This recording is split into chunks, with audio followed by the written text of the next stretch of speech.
News లో facts, gossip లో మసాలా, రెండు కలిపి మనకు entertainment. Welcome to news versus gossip.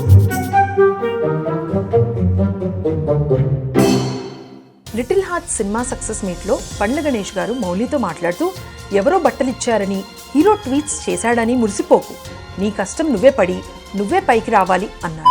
ఇంతకీ బండ్ల గణేష్ గారు ఎవరిని ఉద్దేశించి మాట్లాడుతున్నారో మీకు అర్థమవుతుందా? మౌలికి హైప్ ఇవ్వడమే కాదు, వేరే వాళ్ళకి వార్నింగ్ ఇవ్వడానికి కూడా అదే స్టేజ్ ని యూజ్ చేసుకున్నట్లు సినీ సర్కిల్స్ లో బజ్ అనుకున్నారు. రాజా సాబ్ సినిమా ప్రారంభంలో నెగిటివ్ క్యాంపెయిన్ జరిగిందని టాక్.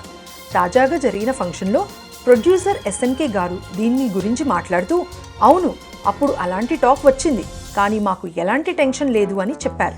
సినీ సర్కిల్స్ లో టాక్ ఏంటంటే, ఎవరు ఎంత నెగటివ్ క్యాంపెయిన్ చేసినా డే 1 కలెక్షన్స్ లో ప్రభాస్ ని మించిన వాడు లేడు boss.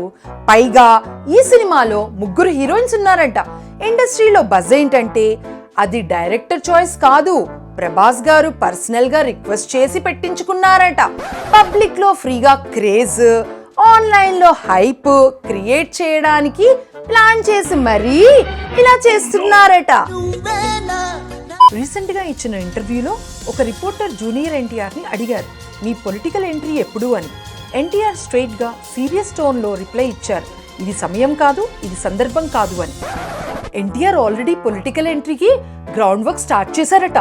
Back door meetings, secret discussions జరుగుతున్నాయని ఇన్సైడ్ లీక్స్. ఇప్పుడే వెళ్లే టైం కాదు, కానీ రైట్ టైం వస్తే ఎన్టీఆర్ ఎంట్రీతో పాలిటిక్స్ లో గేమ్ ఓవర్ బాస్ అని టైగర్ ఫ్యాన్స్ చెప్పుకుంటున్నారు.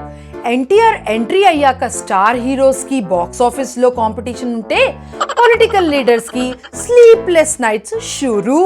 Nani upcoming movie the paradise లో మోహన్ బాబు గారు ఉన్నారని లక్ష్మీ మంచు లీక్ చేసింది.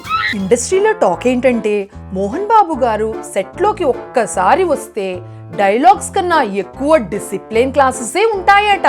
సెట్ లో ఒకవైపు నాని యాక్టింగ్ చేస్తుంటే, ఇంకోవైపు మోహన్ బాబు గారు మాత్రం డైలాగ్స్ లో కరెక్షన్స్, డిక్షన్ గుర్తుపెట్టుకోరా అని ఫ్రీ వర్క్ షాప్ స్టార్ట్ చేస్తారట.